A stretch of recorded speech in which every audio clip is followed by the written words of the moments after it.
20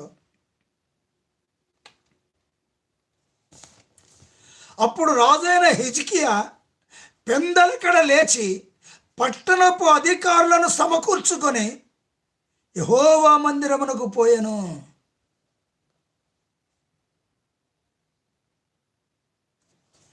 రాజ్యము కొరకును, పరిశుద్ధ స్థలము కొరకును, యూదావారి కొరకును పాప పరిహార్థ బలి చేయుటకై 7 కోడెలను, 7 పొట్టెలను, 7 గొర్రెపిల్లను, 7 మేకపోతులను వారు తెచ్చి ఉంచిరి.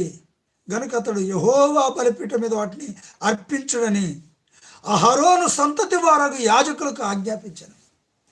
ప్రియమైన దేవుని పిల్లరా, ఇక్కడ హిజ్కియా రాజు, దేవుని యందు నిరీక్షణ కలిగిన వాడు, విశ్వాసం కలిగిన వాడు, దేవుని మార్గం నడిచేవాడు. అందుకే దేవుని యొక్క మందిరమునకు హిజ్కియా పెందలకడనే వెళ్ళాడు.